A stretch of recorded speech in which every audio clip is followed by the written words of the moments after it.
এ দেখছেন না হলফনামায় কি ভয়ঙ্কর অবস্থা, নিজের সম্পদ না, এক একজনের 100 বুড়ি 150 বুড়ি 300 বুড়ি করে স্বর্ণ। ও বাবা, কথা বুঝছেন না? স্বর্ণের গুডাউন এক একজন।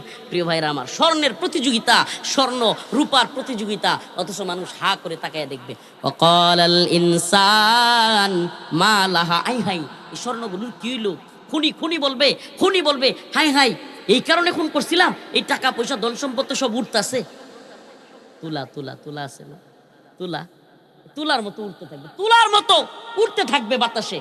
কিয়ামতের এমন কঠিন, এখন আমি এগুলো যতই ওয়াজ করি লাভ হবে না, আপনাদেরকে আমি বুঝাইতে পারবো না, আমি নিজেও এইভাবে পূর্ণাঙ্গ রূপে বোঝানোর মতো ক্ষমতা আমার নাই। কিন্তু কয়েকদিন আগে যে একটা জাকুনি খাইছিলাম আমরা, একটু জাকুনি, যে আল্লাহ এই ওতানি জাকুনি দিছিল, নরসিংদীর তো একবারে মানুষ এলাকা ছেড়ে দিছিল, নরসিংদীর মানুষ এলাকা ছেড়ে দিছিল, এমন জাকুনি দিছিল। এই ভূমিকম্প একটু, কিয়ামতের আগে ভূমিকম্প বেড়ে যাবে, কিয়ামতের আগে ভূমিকম্প বেড়ে যাবে। আল্লাহ তাআলা একটা একটু পরে যে আয়াতটা পড়ব, সুবহানাল্লাহ, আল্লাহ বলেন ওয়াকালাল ইনসানু মা লাহা ইয়াউমাইযিন তুহাদ্দিসু আখবারাহা, জমিন তার সমস্ত ঘটনা সকলের সামনে খুলে বলা শুরু করবে। বিআন্না রাব্বাকা ওয়াহালাহা, তার রব তাকে হুকুম দিবেন, বলো। আল্লাহ রাসূল সাল্লাল্লাহু আলাইহি সাল্লাম বললেন, এই আয়াতের মানে বুঝো তোমরা? ইয়াউমাইদিন তুহাদ্দিসু আখবারাহা, আল্লাহ সব কিছু খুলে বর্ণনা করবেন। লাশগুলো, লাশ, কোনো লাশ মাটির নিচে থাকবে না, সব উপরে ভেসে যাবে, আর সব ভেসে যাবে। সবার সামনে জমিন কথা বলা শুরু করবে, আল্লাহ হুকুম দেবে, জমিন বলো। জমিন বলা শুরু করবে, শাহাবুদ্দিনের ছেলে রফিকুল ইসলাম মাদানী অমুক দিন অমুক জায়গায় অমুক কাজ করেছে, অমুকের ছেলে তমুক অমুক জায়গায় অমুক কাজ করেছে। চিন্তা করেন, আজকে আমরা যারা এই মঞ্চে বসছি, এই বড় বড় মঞ্চে বসে আছি, সকলের সামনে যদি আমাদের পাপাচারগুলো, আমাদের নিন্দনীয় কাজগুলো আল্লাহ তাআলা বলা শুরু করেন, মাটি যদি বলা শুরু করে, আমরা কি মুখ দেখাইতে পারবো? আল্লাহর সামনে দাঁড়াইতো, আল্লাহ বলতেছেন, আল্লাহ ইয়াউমাইদিন, হযরত আবু হুরায়রা রাদিয়াল্লাহু আনহু বলেন, ইয়া রাসূলুল্লাহ, এই কথার মানে কি? সাহাবায়ে কেরামকে জিজ্ঞেস করলেন আল্লাহ রাসূল, ইয়া রাসূলুল্লাহ, এই কথার মানে কি? আল্লাহ রাসূল বলেন যে আল্লাহ পাক ওই দিন আল্লাহ পাক মাটিকে অনুমতি দিবে, মাটি যে যেখানে যে অপরাধ করেছে ওই এলাকার মাটি কথা বলা শুরু করবে। আছে কোনো উপায়? আছে কোনো উপায়? আমরা মুমিন, আমরা বিশ্বাস করি আল্লাহর কাছে ফিরে যেতে হবে। ফাফিরু ইলাল্লাহ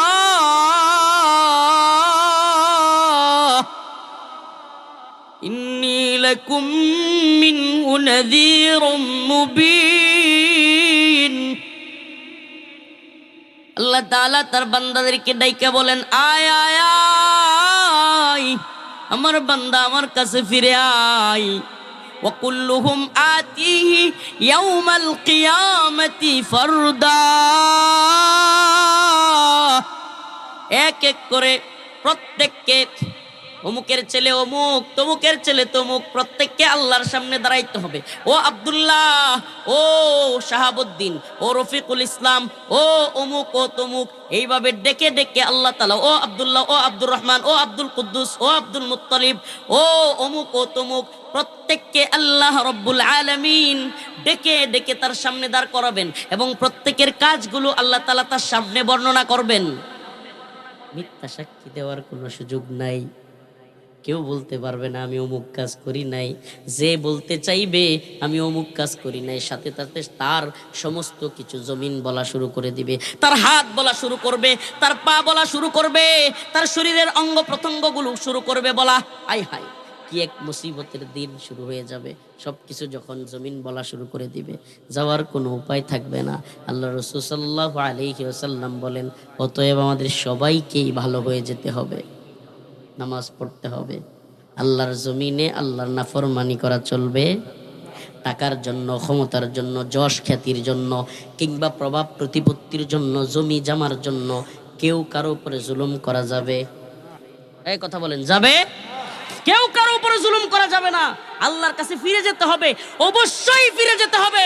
এই লাইট যেমন সত্য, এই মাইক যেমন সত্য, এখানে বয়ান হচ্ছে যেমন সত্য, এই পূর্বধালায় আমরা আছি যেমন সত্য, আল্লাহ পাক কোরআনে বলছেন তার কাছে ফিরে যেতে হবে, এটা তার চেয়ে হাজার গুণ বেশি সত্য।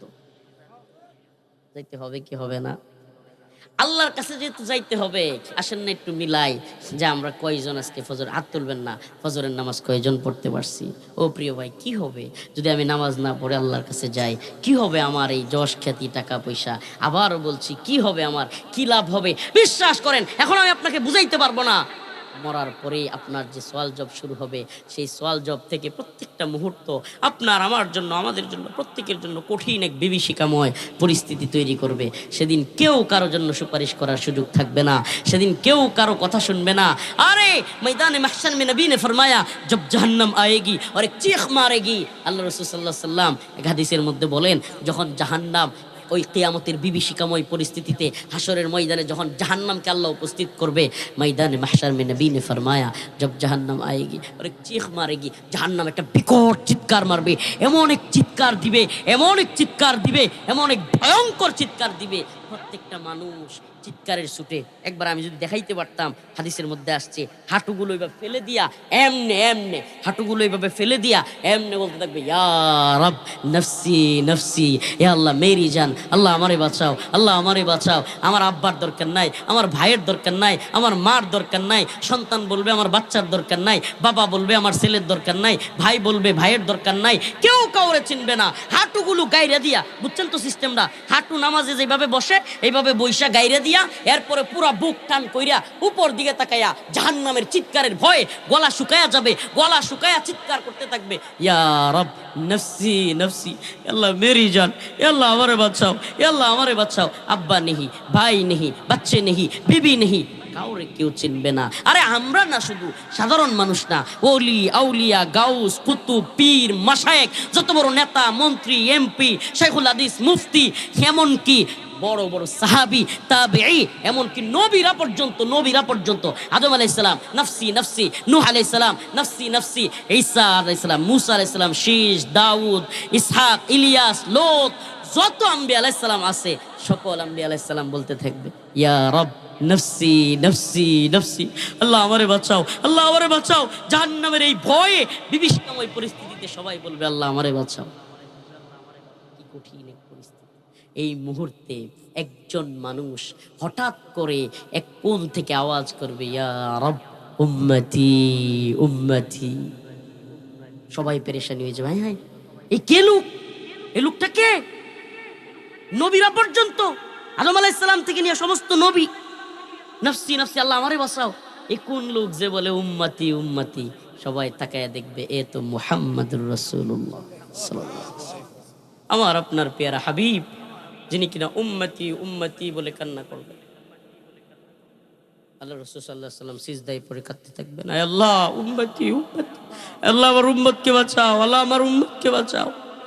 আল্লাহ পাক সব হাসরবাসী অবাক, হায় হায়, এটা কেমন লোক যে নিজের জন্য কিছু না চায়, উম্মতের জন্য চায়। আল্লাহ রাসূল বলবেন, প্রিয় হাবিব আপনি মাথা উঠান, আপনার যে উম্মত আমাকে সিজদা করবে আমি তারে ক্ষমা করে দিই। সুবহানাল্লাহ। আল্লাহর পায়ে সিজদা করা ভাই, এটা একটা বিরাট জিনিস।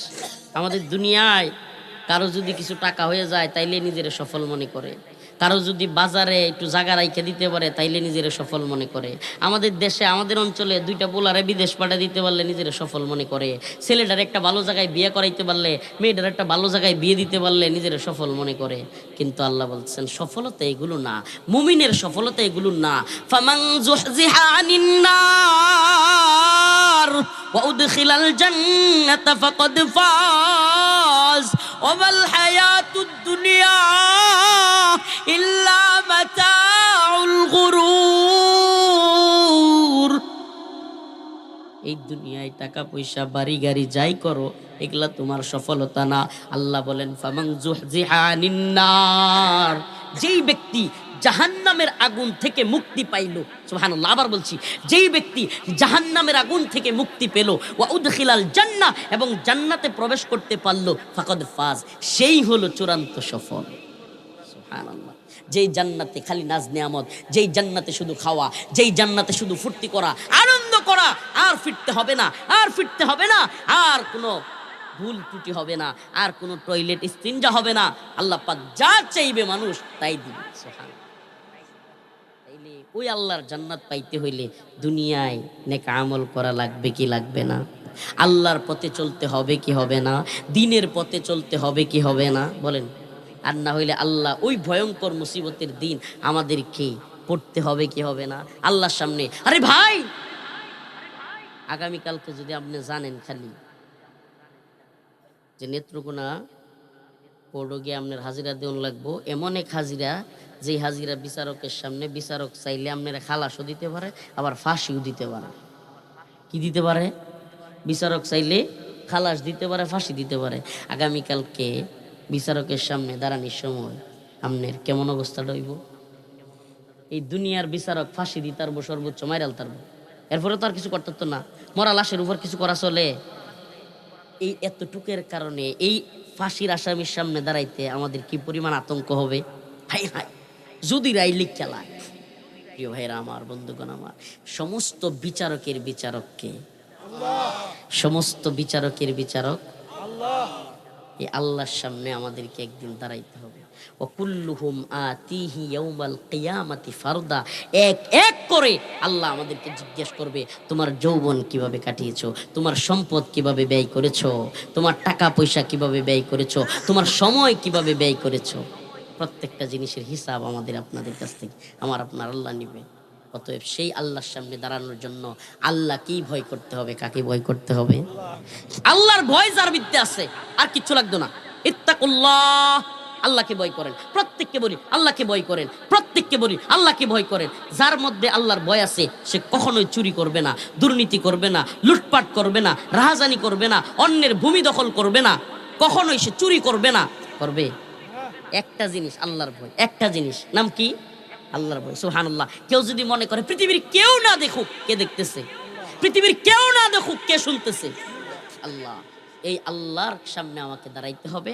আল্লাহ দেখতেছেন। আমি মনে করি আমাদের সমাজ, আমাদের রাষ্ট্র সবকিছু সুন্দর হবে, আর কিছু না, একমাত্র আল্লাহর ভয়। আল্লাহ তাআলা আমাদের সবাইকে এক আল্লাহকে ভয় করে কিয়ামতের বিভীষিকাময় মুহূর্তে আল্লাহর সামনে দাঁড়ানোর ভয় যেন আমাদের অন্তরে থাকে, এবং আল্লাহর ভয় নিয়া, ক্ষমা নিয়া জান্নাতে প্রবেশ করতে পারি। সকলে বলেন আমিন। আজকে থেকে নিয়ত করেন যে হুজুর আজকে থেকে নিয়ত করলাম ইনশাআল্লাহ আর ফজরের নামাজ ছাড়বো না। কে কে ছাড়বেন না? হাত তুলুন। লিল্লাহি তাকবীর। সবাই বলেন লিল্লাহি তাকবীর। বলেন আয় আল্লাহ, আজকে থেকে নিয়ত করলাম আর ফজরের নামাজ ছাড়বো না। আয় আল্লাহ, আর নাফরমানি করব না। জুড়ে বলেন আর নাফরমানি করব না। আয় আল্লাহ, একমাত্র আপনারই ভয় করব। আল্লাহ আপনি হাতগুলোকে কবুল করেন, মঞ্জুর করেন। হাত নামান, হাত নামান। ফজরের নামাজের কথা কি লিয়ে কইলাম জানেন? সুবহানাল্লাহ। যেই ব্যক্তি নিয়মিত এই শীতের দিনে ফজরের নামাজ পড়তে পারবো, আর 4 ওয়াক্ত নামাজ তার জীবনও মিট যেত না ইনশাআল্লাহ। বাকি 4 ওয়াক্ত ফরজ। ফজর আল্লাহ তাআলাও বিশেষভাবে বলছেন, আমিও আপনাকে বিশেষভাবে বলে দিলাম। আল্লাহ তাআলা আমাদের সবাইকে ফরজ নামাজগুলো রাখার তৌফিক দান করুন। ফরজ নামাজগুলো, সামনে রোজা আইতেছে, রোজার আগে তো আর মাহফিল হইতো না, মুদাম আমিও আইতাম না, তাই রোজারও দাওয়াত দিয়ে যাই। সামনে রমাদানের রোজা আসতেছে, সবাই রোজা রাখবেন তো ইনশাআল্লাহ? সবাই রোজা রাখবেন তো ইনশাআল্লাহ? আল্লাহ তাআলা আমাদের সবাইকে রমজানের 30টা না গ্যাস্ট্রিক হয়ে যাবে রোজা আইলে। হ্যাঁ, কিছু লোক আছে যে রমজানের রোজা আইলে তারা একটা না একটা রোগ আয়। হ্যাঁ, আমাদের এলাকার মা বোনেরা ঠিক মতো পর্দা করুক আর না করুক, শাসটল ঠিকই পর্দা করে। আরে কত বাহারি রঙের পর্দা, এই পর্দার ভিতরে ঢুকবান? হ্যাঁ, আমি হাত দিন তেলে দেখবাম আপনারা বাজার দিতে পর্দা আসেনি, আমরা বাজার দিয়ে তো দেখবাম। আমি হঠাৎ করে বোরকা তোলা দেয় কিন্তু পর্দার ভিতরে ঢুক করবাম। কিছু কইতার না, আমি আরো লোক লস্কর লয়ে লইয়া কইলে কিন্তু উপায় নাই। রোজাটা সারুন না, আল্লাহ জোর করে কি রোজা রায় তারবা হলে বড় খায়াল বাহেন। ছোটবেলা কত পানির তলে ডুব দেওয়া খায়ালছি না, রোজা দেহানির লেগিয়া কত আমার অনমনা আছে। একটা কত ঘটনা ছোটবেলা মনে পড়ছে। মেঘসুমুল গেছি আমার এক কাকার বাড়ি, বুঝছেন? পরে সবাই বিরাট প্রশংসা করতেছে। আমি প্রতিদিন রোজা রাখছিও ছোটবেলা, আলহামদুলিল্লাহ। তো কাকা ফুফু আর সবাই মিলে প্রশংসা করতেছে। আম্মাও কইতেছে আরে আবু তো একটা রোজাও সারে না, অত মানুষের প্রশংসা করলে রিজাল্ট সারন যা। কিন্তু আমার যে খিদা লাগছে, মানে আমি কি কইলাম, মেঘসুমুল তখন স্কুলে পড়ি, বয়স একবারে মনে হয় 10-12 বছর। তখন আমি কি করবাম চিন্তা করে পাইতেছি না। কাকুরা বাড়িতে গেছি, তখন সবাই যেমনে চাপা মারছে, আমি যদি গিয়ে কই দিল ভাত দেওয়ান, এখন তো আর উপায় নাই। পরে মেক্সিমুলের স্কুলের ভিজিট দেয়া দোয়ানতে আগে আরেকজনরে দেয়া, এই যে কাকুর একটা মেয়ে আছে এটারে কইছি তুই গিয়ে এই যে গিয়া বানাইতেছে যে ডান খা, আনলে স্কুলের পিছনে দুইজনে বইয়া খাইছি। খায়া এরপরে বাড়িতে আইছি, বাড়িতে আল্লাহ সবার লোক ইফতার করছি শর্মে, কিন্তু বিরাট খিদা লাগছে। বাস্তব কথাটা কইলাম, 10-12 বছর বয়স, তবুও মানুষের সামনে খাইছি না। আর আমাদের কি চরিত্র হয়ে গেল, আমরা বয়স হইয়া অনেকেই বাজারও গিয়া খাই, মনে করি বাজারও রোজাদারের সামনে সিগারেট খেলে আমি মনে বড় নেতা, আমনে চাইতে বড় সিটার দুনিয়াত নাই। আমনে বাজারও গিয়া রোজাদার মানুষ, সে কষ্ট করতেছে, আল্লাহর বিধান মানতেছে, আর আমনে বাজারও গিয়ে সিগারেট খাইয়া দেখাইতেছে আমনে বড় বেটা। আমনে বড় বেটা না, কব্বর বুঝলে গেলে বুঝবে না, করে সিটিং করে শেষ করে দিবে। কব্বর গেলে বুঝবেন আমনে কথা নি বড়।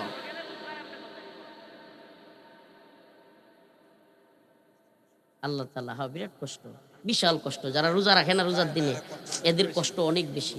আল্লাহ তাআলা আমাদের সবাইকে রোজা রাখার তৌফিক দান করুক, 5 ওয়াক্ত নামাজ পড়ার তৌফিক দান করুক। আল্লাহ তাআলা আমাদের সবাইকে কাজা খাওয়া থেকে হেফাজত করুক। এটা কি লিয়ে কইছে জানো? পরে আমরা এলাকাতে একটা বিরাট কিছু মানে এ নইলো গাঞ্জা খাওয়ার আড্ডা খানা, বুঝছেন? এগুলো কেউ যাইবেন না আল্লাহর রাস্তে, আপনারা দাওয়াত দিয়ে গেলাম, এগুলা বন্ধ করতে হইব আমাদের।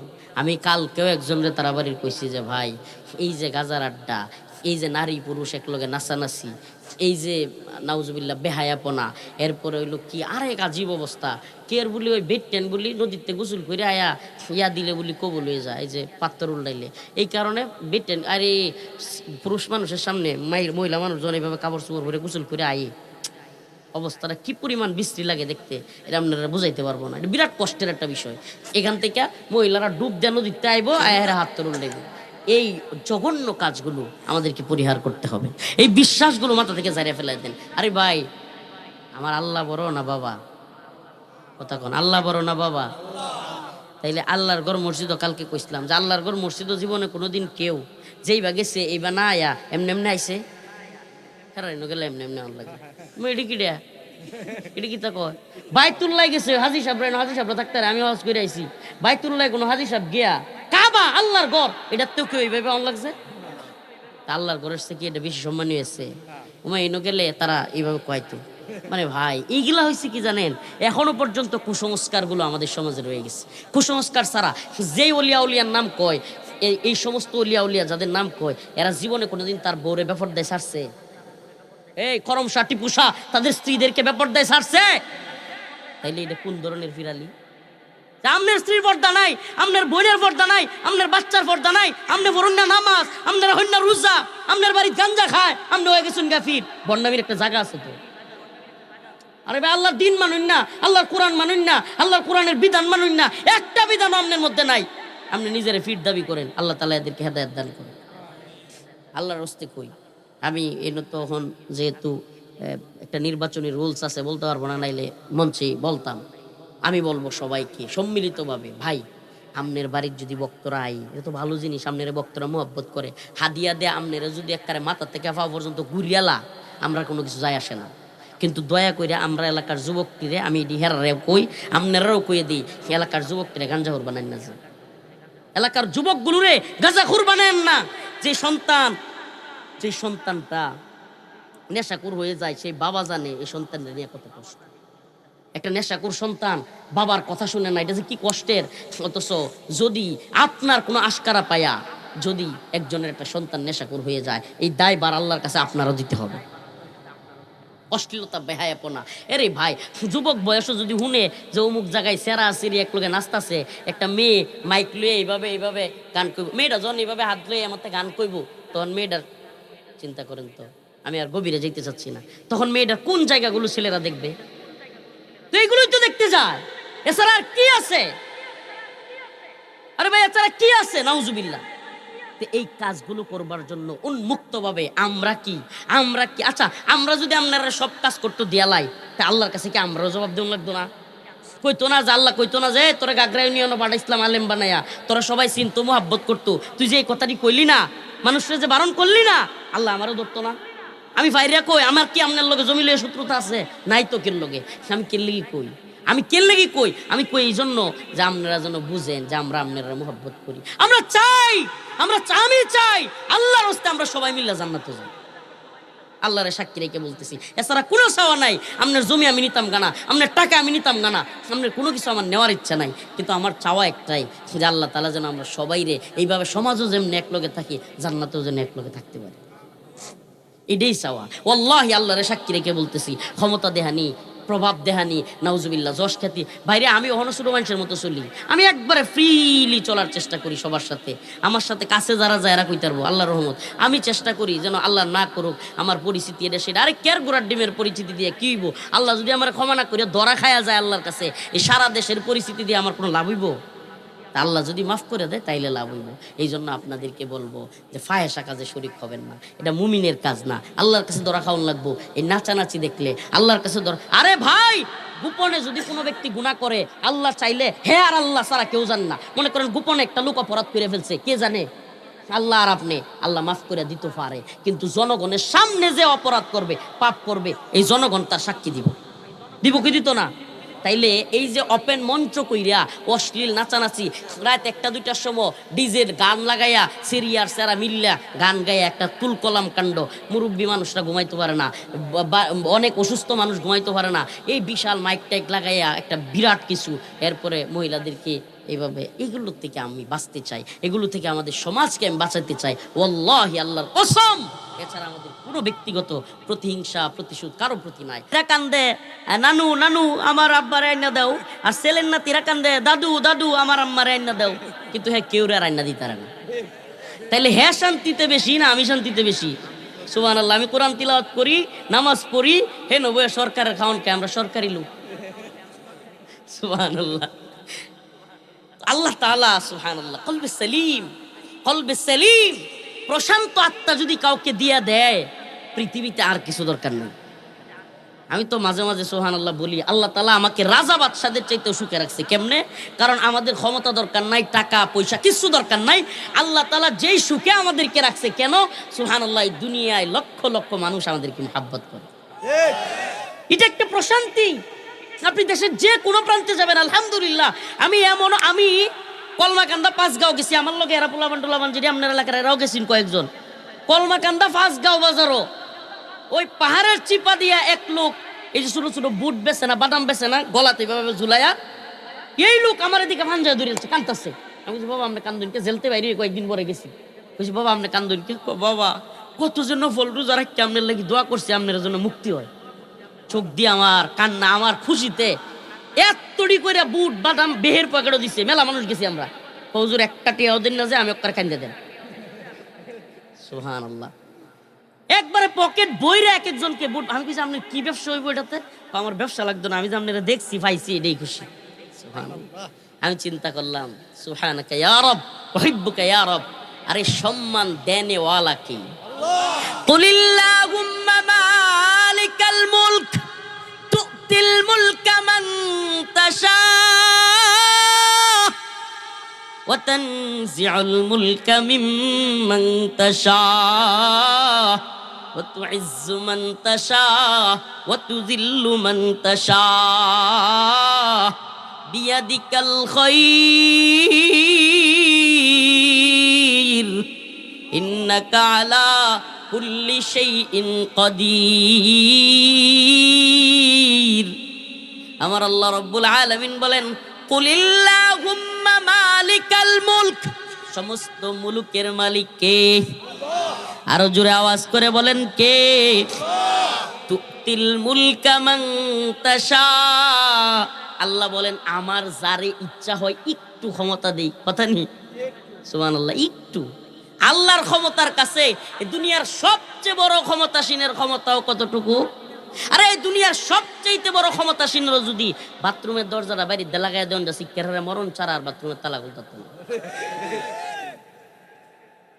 করোনা আইসিন সময় আমরা দেখছি না, ডোনাল্ড ট্রাম্পেরই কি পাওয়ার আর বাইডেনেরই কি পাওয়ার আর নেতানিয়াহু আর মোদিরই কি পাওয়ার, একটাও করতে পারিছে না। বাড়িছে একটাও? এই রাশিয়া ইউক্রেন যুদ্ধ ছিল? কোনো যুদ্ধই ছিল না, কারণ বাইরেতেই পারে না করতে। সুবহানাল্লাহ। আরে আমাদের কি পাওয়ার, আমাদের কিসের ক্ষমতা মানুষের? একদিন যদি ঠিক মতো ভাত লাগাই কেন বিস্তার তো যেত না। এগুলো স্মরণ করাইয়া দেওয়া দরকার। আমাদের কে আমরা? আরে ভাই আমরা কে? আমরা কেউ না, আমরা কিছুই না। কোনো ক্ষমতার দাম্ভিকতা আল্লাহর কাছে চলবে না, কোনো ক্ষমতার পাওয়ার আল্লাহর কাছে চলবে না। আরে আমরা মানুষ, এমন মানুষ যে নাপাক পানি থেকে আমরা সৃষ্টি, যে পানি বের হইলে গোসল করা লাগে। আবার এমন মানুষ যে মারা যাওয়ার পরে একদিন তার সন্তানেরা বলবে না যে আব্বা যেই খাটটা আছে এই খাটটা ঘুম পাড়ে। অসম্ভব, বলবে না কেউ, যত বড় লোক হোক। এই খাটটা ঘুম পাড়াই বলবে? আরে বলবে তো নাই। আমি রফিকুল ইসলাম মাদানী যদি মারা যায়, অন্য এলাকা থাইকা ওই ঢাকায় যদি থাকি, কথার কথা আল্লাহ না করুক, ঢাকায় থাকি, আমার বাড়ির দিকে নিয়ে আসা হয়, বলা হবে না যে রফিকুল ইসলাম মাদানী সাহেবকে নিয়ে আসা হইতেছে, বলা হবে লাশ আসতেছে। লাশ আবু তাহের ভাই আপনাদের এলাকার সন্তান, উনারও যদি আসে, বলা হবে যে লাশ আসতেছে। কি দিনাদিনের মধ্যে নামটাও হাওয়া হয়ে যায়, নামটাও হাওয়া হয়ে যায়। লাশ, আমরা সবাই হয়ে যাব লাশ। আরে লাশ, এমন লাশ যে একদিনের উপরে আর কেউ রাখতে চাইবে না। আর রাখবই কেমনে? মোহাব্বত দেখায় রাখলে দুর্গন্ধের সুড়ে এলাকার মানুষ থাকতে পারে। হে মানুষ, হে মানুষ, তবুও কি আমাদের বিবেক খুলবে না? তবুও কি নজরুল ইসলাম বাইরে এইভাবে দুবরাই পিটায় হত্যা করা হবে? এই রাজনীতি। আশ্চর্য হয়ে গেলাম নিউজটা। আমার নানার বাড়ি হইল তো, আমি অনেক সময় থাকছি আমার নানার বাড়ি, ওই কলসিন্দুর সারোভারার সাইডে আমার নানার বাড়ি। শুনে ভীষণ কষ্ট লাগলো। দ্বন্দ্ব কইরা এক গ্রুপ আর এক গ্রুপের লোক একটা লোককে মার্ডার করে ফেলছে। আরে তোমার তো কিছু হবে না, তোমার রাজনীতির কিছু হবে না, কিন্তু যেই লোকটা মারা গেল তার সন্তান, তার পরিবার, তার পরিবারের একজন সদস্যকে হারিয়ে ফেলছে। এরা চিৎকার করে আর্তনাদ করতে থাকবে, এদের কান্নায় আকাশ বাতাস বাড়ি হয়ে যাবে। এদের ছোট ছোট বাচ্চাগুলো তাদের বাবাকে, তাদের চাচাকে খুঁজবে, পাবে না। অতএব আমরা কি কখনোই কখনোই কারো উপরে আঘাত করতে পারি? কারো উপরে জুলুম করতে পারি? অন্যায়ভাবে কাউকে আহত করতে পারি? মেরে ফেলা তো দূর কি বাত। আল্লাহ রাসূল সাল্লাল্লাহু আলাইহি ওয়াসাল্লাম হাদিসের মধ্যে বলেছেন, মুমিন, এক মুমিন আরেক মুমিনের জান, মাল, ইজ্জত, সম্মান হারাম করা হয়েছে। কি করা হয়েছে? হারাম করা হয়েছে। এক মুমিনের জন্য আরেক মুমিনের জান, মাল, ইজ্জত, সম্মান, রক্ত সব হারাম। মানে আপনি অপর মুমিন ভাইকে বাজারে লাঞ্ছিত করতে পারবেন না, বাজারে লাঞ্ছিত করতে পারবেন না। অবস্থান থাকলেই অপর মুমিন ভাইকে আহত করতে পারবেন না, মেরে ফেলতে পারবেন না। প্রিয় ভাইরা আমার, বন্ধুগণ আমার, আপনাদেরকে বলি, আরে ভাই, যেই মানুষটা আপনার পাশের বাড়ির আপনার জন্য দৌড়ায় লাশের খাটিয়া নিয়ে আসবে, আপনার জন্য যেই মানুষটা দৌড়ায় আপনার জানাজায় শরীক হবে, যেই মানুষটা আপনার জন্য কলাপাতা রেডি করবে, আরে এই মানুষগুলোই তো আমার আপনার এলাকা। তাইলে আমরা যে জমির এটা সেটার বিভিন্ন ইস্যু নিয়ে এক ভাই আর এক ভাইয়ের সাথে লাইগা যায়, মাথায় গিয়ে বাড়ি মারি, কত কিছু, এই ধরনের কাজ আমরা করব? এই জমি, এই সম্পদ আমাদের সাথে কবরে যাবে? যাবে? সব যেন শুনি, সব যেন জানি, তবুও যেন কিছুই আমার কানে ঢুকে না। আমি যেন এক রোবটের মতো চলছি, আমার যেন কোনো কিছুই কানে যাচ্ছে না। যেদিন আমি মরবো সেই দিনই যেন আমি বুঝবো, আরে ওই দিন বুঝা তো কোনো লাভ হবে না, ওই দিন বুঝা তো কোনো লাভ হবে না। প্রিয় ভাইয়েরা আমার, যে কথা থেকে গেছিলাম, হযরত আব্দুল্লাহ ইবনে আমর বলেন, এক লোক আল্লাহ রাসূলের কাছে কোরআন শিখতে আসছিল, মনে আছে? তো সেই ব্যক্তিকে আল্লাহ রাসূল সাল্লাল্লাহু আলাইহি সাল্লাম সূরাতুল জিলজাল তিলাওয়াত করতে বলেছিলেন। আপনাদের উদ্দেশ্যেও বলবো, অন্তত পক্ষে বিনীত অনুরোধ থাকবে, 10টা থেকে 12টা সূরা ছোট্ট হোক শিখার চেষ্টা করবেন। এই মুরব্বীরা চেষ্টা করবেন তো ইনশাআল্লাহ?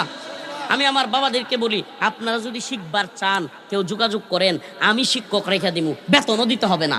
আমি গাগরা ইউনিয়নে যে কেউ শিখতে চান, যেহেতু এটা আমার ইউনিয়ন, আমি শিখার জন্য রাত্রে যদি আপনারা পড়তে চান আমার মাদ্রাসায়, কিংবা যদি বলেন যে কাপাসিয়ায়, কিংবা যেখানে বলবেন, আপনাদের জন্য ইনশাল্লাহ শিক্ষক রেডি করে রাত্রে, দিনও যদি কাজ থাকে দরকার নাই, রাত্রেবেলা শিখবেন। প্রিয় ভাইরা আমার, বাবারা আমার, অন্তত কোরআনটা শিক্ষা যদি মরতে পারেন, আল্লাহ রাসূল সাল্লাল্লাহু আলাইহি সাল্লাম বলছেন, খায়রুকুম মান তাআল্লামাল কুরআনা ওয়া আল্লামা, যে কোরআন শিখে এবং শিখায় তারা হলো উত্তম মানুষ। আর যেই ব্যক্তি কোরআনের ছাত্র অবস্থায় মারা গেল, আল্লাহ তারে ক্ষমা করে জান্নাত দিয়ে দিবেন। সুবহানাল্লাহ। কোরআন শেখার চেষ্টা করব তো ইনশাআল্লাহ। আল্লাহ তাআলা আমাদের সবাইকে বুঝার তৌফিক দান করুক, বলেন আমিন।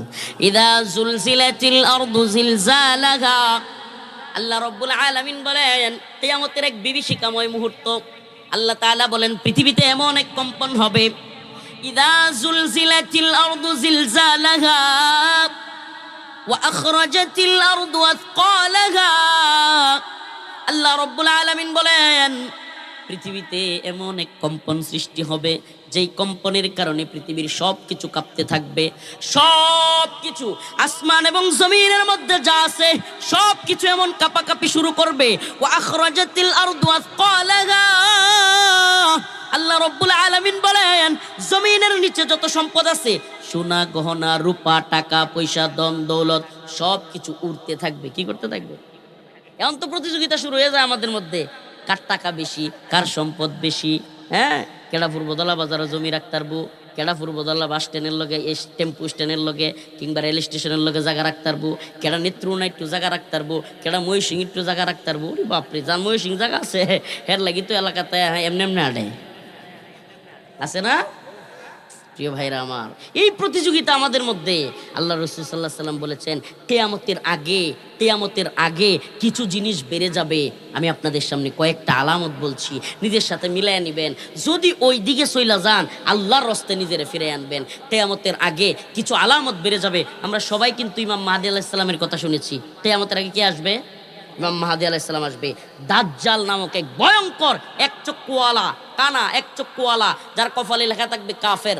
মুসলমানরা সবাই দেখবে কাফের, কেউ তারে প্রভু মানবে না।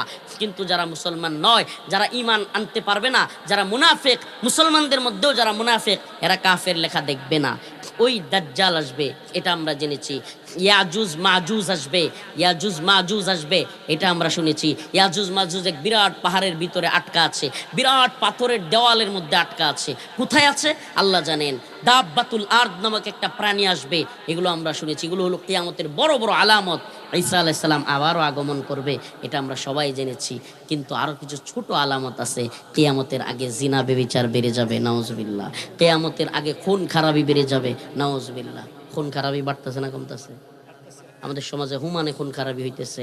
দিনে দুপুরে শরীফ ওসমান হাদি ভাইকে এভাবে শহীদ করা হলো, মেরে ফেলা হলো গুলি করে, তার খুনিকে ধরা যাচ্ছে না।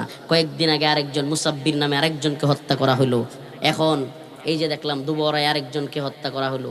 খুন খারাপি কিয়ামতের আগে বেড়ে যাবে। আমরা কি আল্লাহ রসুল বলেছেন খুন খারাপি বেড়ে যাব, তাইলে আমিও দুইটা খুন খারাপি কইরা আল্লাহ রসুলের কথাটা সত্য প্রমাণিত করি। আল্লাহ রসুল বলছেন যে কিয়ামতের আগে খুন খারাপি বেড়ে যাব, তাহলে আমরা কি করব? নিজেরাই মার্ডার করব যে আল্লাহ রসুলের কথাটা সত্য হোক না।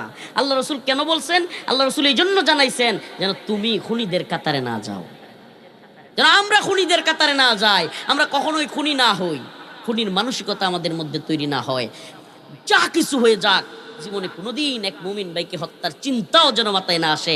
আল্লাহ রসুল সাল্লাল্লাহু আলাইহি সাল্লাম বলেছেন, কোরআন বলছে যেই ব্যক্তি একটা খুন করলো অন্যায়ভাবে, সে যেন পুরা পৃথিবী পুরা জগৎকে খুন করলো। আমরা কি খুন খারাপি করব? আমরা কি নেশা মাদক ইয়াবা সেবন করব? কারো উপরে জুলুম করব? অশ্লীলতা বেহায়াপনা করব? কারো উপরে নির্যাতন করব, নিপীড়ন করব?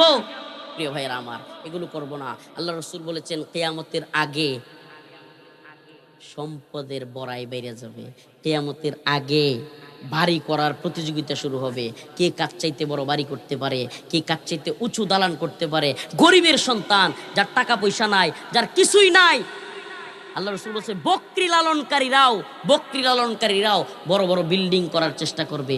বেহায়াপনা বেড়ে যাবে, অশ্লীলতা বেড়ে যাবে, নাউজুবিল্লাহ। আমাদের সমাজে এমনও হইতেছে যে বাবা তার মেয়েকে নাচানাচির জন্য ছেড়ে দিচ্ছে, নাউজুবিল্লাহ। বাবা তার মেয়েকে কিভাবে নাচাইতে পারে? যুবকদের মাঝখানে বাবা তার মেয়েকে নাচানাচি শিক্ষা দিচ্ছে, নাউজুবিল্লাহি মিন যালিক। আরে সালাফদের ইতিহাস তো এমন, সালাফদের মধ্যে একজন উট জবে করে দিচ্ছে, উট বৃদ্ধ হয়ে গেছে, জবে করতেছে। আরেকজন বলল, ভাই জবে করার কি দরকার ছিল?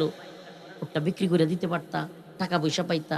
কই কি বলো ভাই, আমার এই উটের পিঠে আমার মেয়ে বসছে, আমার স্ত্রী বসছে, আমার বোন বসছে, আর আমি এই উটটা আরেকজনের কাছে বিক্রি করব? ওই উটের পিঠে অন্য পুরুষরা বসবে, আমি সেটা দেখবো, আমি সহ্য করতে পারবো না। সুবহানাল্লাহ। তাদের কি পরিমাণ সালাফদের সাহাবাই কেরামের গাইরত ছিল, গাইরত, আত্মসম্মান বোধ ছিল। আর আমাদের আত্মসম্মান বোধ, আমাদের তো মনে হয় মাঝে মাঝে কিছু লোকের রুচি দেখলে, রুচিতে মনে হয় কুকুরে পেশাব করছে। যে লোক তার নিজের মেয়েকে বেপরদায় ছেড়ে দিয়া এমনকি হাজার হাজার পুরুষের মধ্যে ছেড়ে দিতে পারে, আমি মনে করি যারা মুসলমান না, আত্মসম্মান বোধ আছে, সেও তার মেয়ের হাজার হাজার মানুষের মধ্যে নাচানাচি করতে দিতে পারে। আল্লাহ তাআলা আমাদেরকে বুঝার এবং আমল করার তৌফিক দান করুক, বলেন আমিন। এরপর আল্লাহ বলেন ওয়া আখরাজাতিল আরদু আথকালাহা, জমিনের মধ্যে, বেশি আলোচনা লম্বা করব না, অল্প সময় কথা বলবো, 11টা 51 বাজে হয়তো 12টা পর্যন্ত হবে। আল্লাহ তাআলা বলেন যে আখরাজাতিল আরদ আথকালাহা, জমিন থেকে সব বের হইয়া উঠতে থাকবে, টাকা পয়সা দম দৌলত স্বর্ণ গহনা রূপা সব উঠতে থাকবে। ওয়াকালাল ইনসান মা লাহা, মানুষ বলবে আই হাই এগুলা কি হয়ে গেল, যেগুলোর কোনো প্রাণ ছিল না, এগুলো নড়াচড়া করতে পারতো না, এই সম্পদের জন্য, এই স্বর্ণ গহনার জন্য, এই রূপার জন্য আমরা কত পেরেশানি হইতাম, এই স্বর্ণ অলংকার। আল্লাহ তাআলা আমাদের সবাইকে বুঝার এবং আমল করার তৌফিক দান করুক। ওয়া আখিরু দাওয়ানা আনিল হামদুলিল্লাহি রাব্বিল আলামিন। আসসালামু আলাইকুম ওয়া রাহমাতুল্লাহি ওয়া বারাকাতুহু।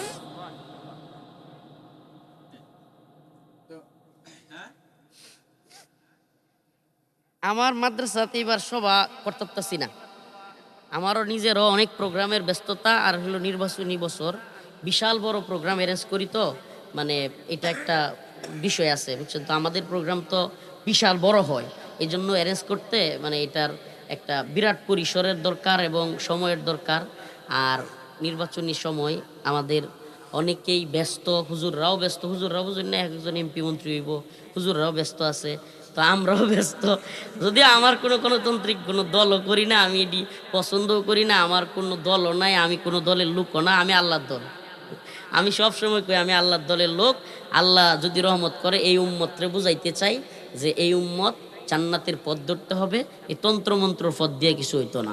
এটি দুনিয়ার লাগে ঠিক আছে দুনিয়াতে, কিন্তু এই দুনিয়াতে এগুলো করতে গিয়ে দেখা যায় আল্লাহর পথে আরো বাধা আসে। আরো বিস্তারিত ব্যঙ্গা ব্যাখ্যা করে বলার এখন সুযোগ নাই, কিন্তু এতটুকু আপনারা কয়ে দেই যে ইনশাল্লাহ আগামীতে প্রোগ্রাম হইব, এমনকি ঈদের পরে হইতে পারে। আল্লাহ তাআলা আমাদেরকে বোঝার এবং আমল করার তৌফিক দান করুক। আর কেউ আছে?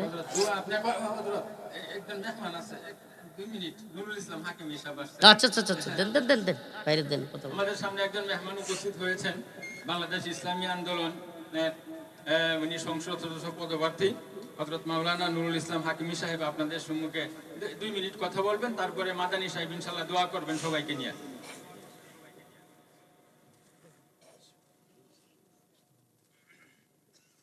আসসালামু আলাইকুম ওয়া রাহমাতুল্লাহি ওয়া বারাকাতুহু। আলহামদুলিল্লাহি ওয়াহদা ওয়াস সালাতু আলা মান লা নাবিয়্যা বা'দা। আউযু বিল্লাহি মিনাশ শাইতানির রাজীম। বিসমিল্লাহির রহমানির রহিম। তাআওয়ানু আলাল বিররি ওয়াত তাকওয়া ওয়া লা তাআওয়ানু আলাল ইসমি ওয়াল উদওয়ান। সাদাকাল্লাহুল আযীম।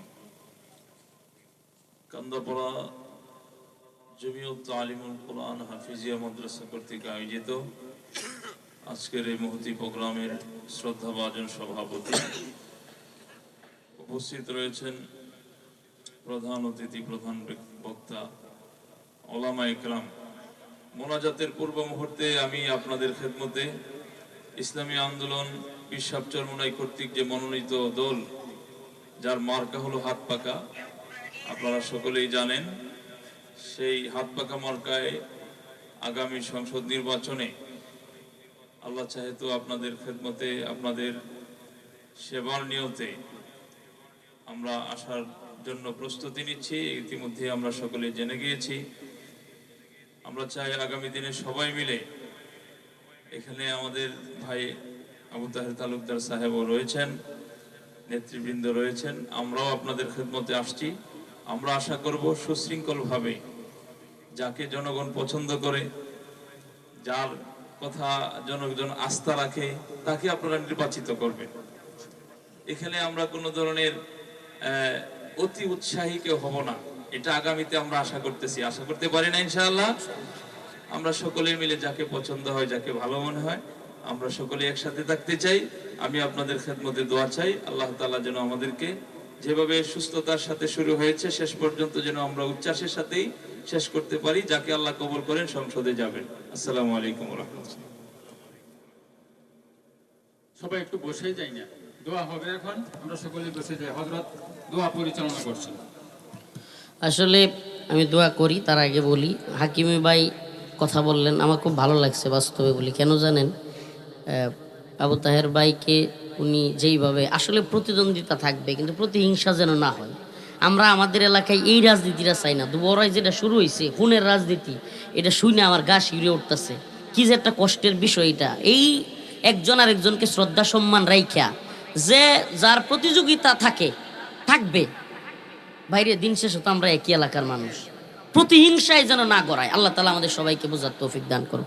আলহামদুলিল্লাহি রাব্বিল আলামিন আর রহমানির রহিম মালিক ইয়াউমিদ্দিন ইয়্যাকা না'বুদু ওয়া ইয়্যাকা নাস্তাঈন আল্লাহুম্মা রযুকনা শাহাদাতান ফি সাবিলিক। আয় আল্লাহ পাক পরওয়ারদিগারে আলম, আমাদের জীবনের জিন্দেগানির সমস্ত গুনাহ খাতা মাফ করিয়া দেন। আয় রব্বুল আলামিন মাওলাই কারীম, আল্লাহ আমরা যারা হাত তুলেছি আল্লাহ সবার গুনাহগুলি মাফ করিয়া দেন। ফিলিস্তিনের মুসলমানদেরকে হেফাজত করেন আল্লাহ। Bosnia, Chechnya, Mali, Somalia, Yemen, Afghan, Uyghur, Kashmir, Arakan, Libya, Syria সহ সমস্ত পৃথিবীর মুসলমানদেরকে আপনি হেফাজত করেন আল্লাহ। হিন্দুত্ববাদী ভারতের ষড়যন্ত্র থেকে আমাদের বাংলাদেশকে আপনি হেফাজত করেন রব্বুল আলামিন। আল্লাহ এই দেশকে নিয়ে যত ধরনের ষড়যন্ত্র আছে সকল ষড়যন্ত্র থেকে দেশটাকে মুসলমানদেরকে হেফাজত করেন রব্বুল আলামিন। মাওলাই করিম আমাদের অসুস্থদেরকে সুস্থতা দান করেন, ঋণগ্রস্তদের ঋণ পরিশোধ করার তৌফিক দান করেন, অভাবীদের অভাব দূর করেন। হে আল্লাহ, আল্লাহ আমার আব্বা নাই, আমার মতো যাদের বাবা নাই, যাদের মা নাই, সকলের বাবা মার কবরকে জান্নাতের বাগান বানায় দাও আল্লাহ রব্বুল আলামিন। ঋণগ্রস্তদের ঋণ পরিশোধ করার তৌফিক দান করো, অভাবীদের অভাব দূর করো, যারা প্রবাসে আছে সহি সালামতে রাখিও আল্লাহ। আমাদের সবাইকে দিনদার পরহেজগার মুত্তাকি বানায়া দিও। হায় আল্লাহ আমরা নিয়ত করেছি আজকে থেকে নামাজ ছাড়ব না। আল্লাহ আপনি আমাদের সবাইকে নামাজ পড়ার তৌফিক দান করে দেন। আল্লাহ সামনে রমাদানের রোজাগুলো রাখবার তৌফিক দান করে দিয়েন রব্বুল আলামিন। আল্লাহ আমাদের মধ্যে আল্লাহ মুহাব্বত পয়দা করে দেন আল্লাহ। আমরা যেন একে অপরকে মুহাব্বত করি আল্লাহ, আমরা যেন প্রতিহিংসা পরায়ণ না হয়ে যায় আল্লাহ, একে অপরের উপর জুলুম করে না ফেলি রব্বুল আলামিন। মাওলাই কারীম আল্লাহ যে যেই ধরনের অভাবে আছে, যে যেই ধরনের মুসিবতে আছে আল্লাহ, সকলের সমস্ত অভাব অনটন মুসিবত থেকে আপনি তাকে হেফাজত করেন আল্লাহ। আমাদের সবাইকে ঈমানওয়ালা মৃত্যু দান করিয়েন, শাহাদাতের মৃত্যু দান করিয়েন। সুবহানা রাব্বিকা রাব্বিল ইজ্জাতি আম্মা ইয়াসিফুন ওয়া সালামুন আলাল মুরসালিন ওয়ালহামদুলিল্লাহি রাব্বিল আলামিন।